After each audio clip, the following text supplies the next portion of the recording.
Bon lundi les pirates, j'espère que vous n'êtes pas têtus car le capitaine il est têtu. Ça va bien, vous avez passé un bon week-end, ben, moi ça va bien aussi, on va finir cette semaine sur le côté têtu et puis on va passer sur autre chose à partir de mercredi puisque une nouvelle formation arrive, vous êtes des pirates chanceux, vous avez la possibilité d'avoir une formation toutes les semaines et ça c'est génial, hein, une formation toutes les semaines. Un live toutes les semaines, une vidéo tous les jours, un audio le matin sur Telegram, qu'est-ce que vous êtes heureux, qu'est-ce qu'un groupe Facebook, des réponses aux commentaires, des réponses par audio aux commentaires sur Telegram, enfin vous avez tout ce qu'il vous faut pour pouvoir atteindre votre objectif, récupérer votre conjoint à la fin de sa crise et à la fin de l'ennemi avec commencement s'il y a pansement. Si on arrive à faire ça, on sera déjà heureux et il en faut peu pour être heureux. Pendant la crise existentielle, votre conjoint peut paraître têtu, vous me le dites souvent dans les coachings, et finalement, on peut se considérer comme chanceux car les personnes têtues peuvent rendre folles, peuvent nous stresser, peuvent nous ennuyer, mais finalement, elle va vous permettre de progresser. C'est un peu comme votre propre mentor, hein. Face à quelqu'un qui est têtu, vous allez devoir trouver les bonnes solutions comme à la bataille navale pour récupérer votre conjoint à la fin de sa crise. Et finalement, lorsque vous aurez appris à négocier avec quelqu'un de têtu, comme vous l'apprenez dans la formation de cette semaine, je vous rappelle que les formations, vous les avez là en descriptif de cette vidéo, hein, sur le triangle qui va vers le bas, vous avez les 108, 107 formations, je ne sais plus combien il y a, vous avez aussi le lien pour aller sur Facebook, le lien pour aller sur Telegram, tout ça sous le catalogue des formations. Donc quand votre conjoint est têtu, ça va vous permettre de vous former, ça va vous permettre d'obtenir rapidement des compétences supplémentaires que vous n'auriez pas eu face à une personne qui vous aurait dit oui tout de suite. Là, ça va vous permettre de vous affiner et évidemment, vous avez compris qu'à la fin de la crise de votre conjoint, vous serez quelqu'un qui était encore mieux qu'avant. Les crises, c'est fait pour ça, c'est fait pour s'améliorer. Donc finalement, si vous arrivez à considérer votre conjoint têtu comme l'opportunité de devenir la meilleure version de vous-même, vous avez tout gagné, hein. Vous avez entendu, on ne peut pas changer son conjoint en crise, donc pour arranger la situation, eh bien, il suffit de se changer, c'est notre chance. Si on a compris combien changer une personne, surtout têtue, est difficile et qu'il vaut mieux changer soi, changer son comportement pour améliorer les choses, eh bien, il y a des chances d'y arriver. Si on veut face à un mur, si on veut foncer dans le mur, eh bien, il y a des chances qu'on se fasse mal, mais que le mur ne bouge pas. Si on apprend, grâce à notre intelligence, à le contourner ou à le sauter, je n'ai pas dit qu'il fallait sauter son conjoint. Bruno se calme. Eh bien, évidemment, ça a appris à vous changer vous et pas changer les autres, hein, non pas vouloir forcer l'autre à changer, mais à changer son comportement pour changer la relation, eh bien, vous avez des possibilités de revenir ensemble. Donc l'idée, c'est que vous allez apprendre dans cette formation à résister à l'envie de vous disputer. Alors, on a tous des impulsions et le contrôle de nos impulsions est une force. Les personnes qui réussissent dans la vie arrivent à contrôler leurs impulsions. C'est une force de caractère, contrôler ses impulsions. Céder à ses impulsions, ne pas gérer ses émotions, ne pas gérer ses pensées, c'est un signe de faiblesse. Être fort, hein, c'est aussi gérer ses impulsions. Ne pas céder au mode de survie systématiquement, sauf si vous faites attaquer par un chien méchant dans la rue. Mais si vous arrivez à ne pas céder à vos impulsions de survie défensive n'importe quand, eh bien vous arriverez à programmer petit à petit votre phase 4 de votre couple. Vous pouvez même faire des pauses, hein, si vous n'êtes pas encore assez fort pour mener une négociation de A à Z, vous pouvez faire des pauses, prétexter d'aller aux toilettes, de répondre à un appel téléphonique ou je ne sais quoi. Ça peut se faire, hein, mais l'idée c'est que les négociations face à une personne têtue sont d'autant plus difficiles que votre conjoint est en down, donc vous ne les menez que dans le top et vous ne les menez que dans des situations qui vous seront favorables, par exemple au restaurant où c'est beaucoup plus difficile de se disputer et où on a coincé la personne entre guillemets pendant 30 à 45 minutes. C'est très rare, pour avoir eu des discussions avec des restaurateurs, des esclandres de couple dans un restaurant, ça arrive une fois tous les 10 ans. Alors il peut y avoir des exceptions évidemment, mais c'est vraiment très rare. Est-ce que vous vous rappelez-vous d'avoir été au restaurant et d'avoir vu un couple se disputer pendant tout le repas à voix haute? Non. En revanche, là, si vous faites cette discussion chez vous, eh bien, évidemment qu'il y a beaucoup plus de chances que ça se passe mal dans ce cas. Donc aller au restaurant par exemple, je vous ai déjà donné ce hack dans un restaurant de buffet, vous permet de faire des pauses plus facilement pour pouvoir se lever, pour aller dire je vais alors. C'est plus facile de dire je vais aller chercher un morceau de pain ou je ne sais quoi que de dire je dois aller aux toilettes toutes les 5 minutes. Hein. Donc dans la discussion, dans un repas, ça pourra, s'il y a un buffet, ça pourra permettre de se lever plus facilement, de jouer, de jouer des circonstances et de pouvoir lisser la conversation face à quelqu'un qui est têtu. Donc face au côté obstiné et têtu de votre conjoint en crise, vous aurez besoin de planifier stratégiquement vos conversations. Vous ne pourrez pas choisir le contenu de vos conversations, mais vous pourrez choisir le où, le comment et le quand finalement. Donc ça sera la semaine prochaine au restaurant et dans des conditions plus agréables et moins violentes verbalement. Donc ça, vous pouvez le choisir. Après, le contenu, c'est pas sûr. L'idée, c'est pas d'arriver au restaurant et dire alors qu'est-ce que tu as à me dire, hein, c'est de parler de tout, de rien et de jouer un peu la montre. Et à un moment donné, vous attendez, vous attendez que votre conjoint vous en parle et puis vous finissez par dire écoute, je vais y réfléchir. Donc vous voyez que face à quelqu'un qui est têtu, vous allez jouer la montre pour attendre la fin de sa crise, évidemment, sans que ce soit trop opposant. Évidemment, c'est un interdit formel de dire non mais de toute façon moi je ne veux pas divorcer, hein, et je ne divorcerai pas, parce que ça on ne peut pas dire quelque chose qui est impossible. Si votre conjoint a décidé de divorcer, vous ne pourrez pas l'empêcher. Si votre conjoint ne divorce pas, c'est parce que vous lui redonnez envie de ne pas divorcer. On peut dire non mais moi je suis un enfant, j'ai décidé que non, donc la terre entière va se conformer à moi, on va changer les lois, etc. Non, vous ne vous divorcerez pas, vous ne vous séparerez pas si vous changez et si vous permettez à votre conjoint de changer d'avis, donc grâce à votre changement de comportement. Donc l'idée c'est pas de dire non tu as tort évidemment, mais si vous arrivez à présenter votre opinion contraire avec respect, avec dignité, avec il me semble que avec des mots beaucoup plus doux, ça évitera de foncer dans le mur et d'avoir ensuite à payer les pots cassés. Donc vous allez finalement pouvoir faire écouter ce que vous avez à dire. Hein. Donc par exemple, c'est impossible de coincer quelqu'un comme votre conjoint essaye de le faire quand il est désespéré dans la salle de bain ou dans la chambre à coucher. Ça arrive souvent, vous le dites en coaching. Il ou elle a débarqué à 22 h dans la chambre, elle s'est assise sur le lit, elle dit il faut qu'on parle, elle a commencé.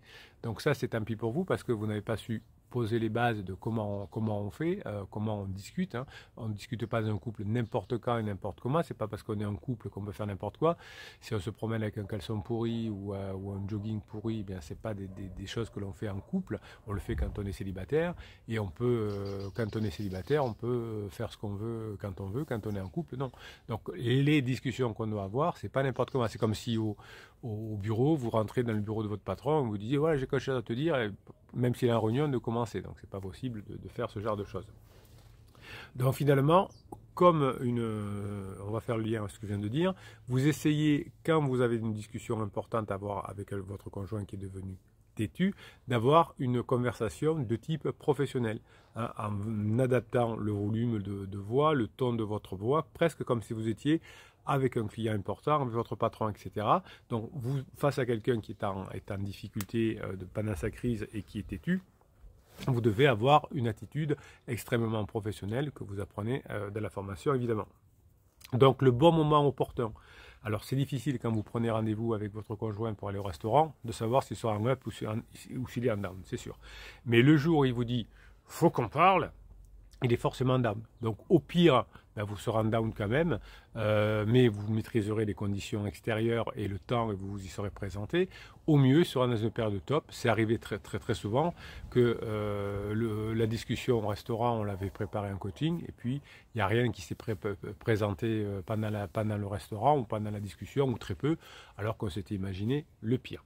Donc le bon moment pour faire valoir votre point de vue ne sera jamais le moment où on dit il faut qu'on parle, puisque là on est sur l'émotion et souvent sous la pression d'un pansement. Donc face à quelqu'un qui est têtu, hein, vous allez vérifier les statistiques d'humeur, évidemment, entre guillemets, avant de parler. Donc c'est pour ça que face à une personne têtue, si vous engagez une conversation sous l'effet down à la maison, eh bien il y a des chances que ça ne fonctionne pas. Si vous engagez une conversation de façon souriante, calme, et que votre conjoint est souriant et calme à ce moment-là, eh bien on n'aura pas du tout, évidemment, le même résultat. Donc dites-vous bien que récupérer son conjoint en crise, c'est un processus. Il faut apprendre à attendre. Hein. Je vais vous faire une formation sur la traversée du désert qui peut paraître très longue. Hein. Mais si on se jette trop sur des étapes intermédiaires, on n'aura pas assez d'énergie pour l'étape finale, entre guillemets. Donc vous allez apprendre, grâce à une formation d'ailleurs qui s'appelle Comment être patient, à devenir patient parce qu'il faut du temps pour ouvrir un esprit fermé et obstiné pendant sa crise existentielle. Donc finalement, pendant sa crise existentielle, votre conjoint souffre d'une perte auditive temporaire. Hein, bien sûr, c'est symbolique. La seule opinion qu'on entend, c'est la sienne. Je veux partir, c'est comme ça, je ne reviendrai pas. Tout ça, c'est la phase d'alarme, donc une cécité auditive. Une perte auditive. Cécité, je crois que c'est pour les yeux, comme Bruno Scan. Donc finalement, les opinions contraires que vous allez devoir opposer vont devoir se faire par petites portions, en plantant des graines. Si vous dites non mais moi je ne divorcerai pas, c'est mort. Hein, vous allez faire en sorte qu'il y aura une grosse propulsion et que votre conjoint va tout faire pour qu'il y ait ensuite. Donc simplement, vous allez distiller petit à petit votre opinion par des petites graines.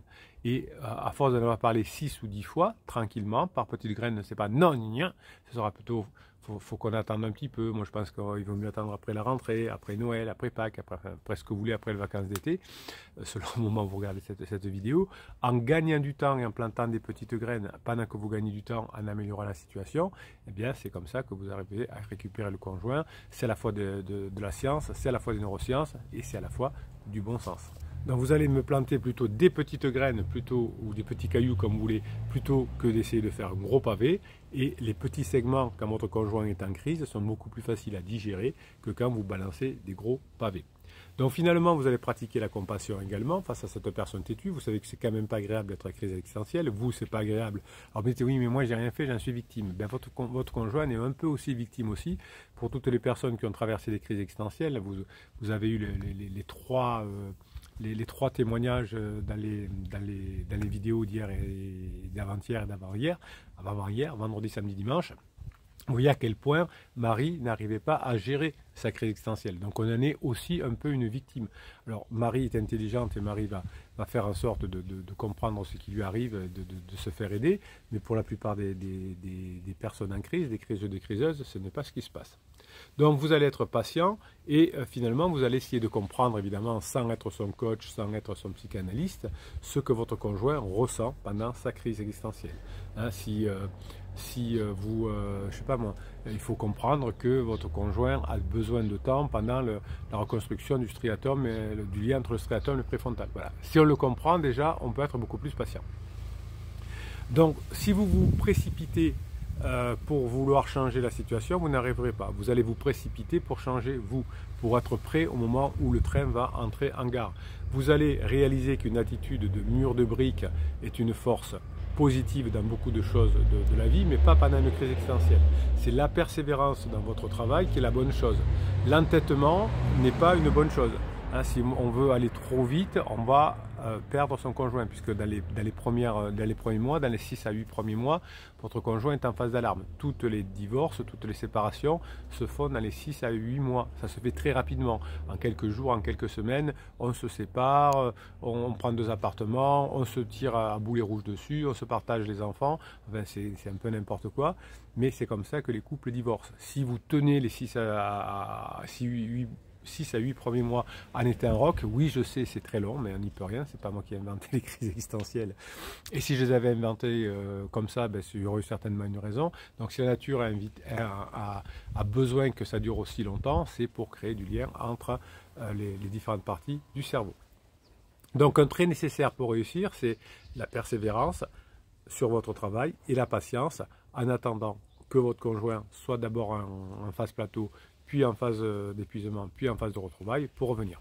Donc finalement, vous allez prendre les rênes du couple à nouveau, hein, puisque vous avez perdu les clés du camion, en choisissant le lieu, en choisissant le temps, en choisissant d'être patient, en choisissant de vous former et d'avancer, et face à l'attitude anti-tout et face à la l'attitude non de votre conjoint, je ne reviendrai pas, eh bien vous allez dans votre tête silencieusement reconnaître le côté têtu de votre conjoint, dire ben, on est encore là dans une phase d'alarme peut-être, et petit à petit le fait de sortir, de monter dans l'hélicoptère, de sortir de la situation, de monter dans l'hélicoptère et de voir la situation de haut, va vous permettre de bien gérer la situation. Sans vous rabaisser, sans rabaisser votre conjoint, ni paillasson, ni hérisson, vous essayez de voir le point de vue de votre conjoint, puis vous montrez respectueusement, sans c'est comme ça, il n'y a pas autrement comme a fait votre conjoint, parce que vous voyez que finalement à la fin il finit épuisé.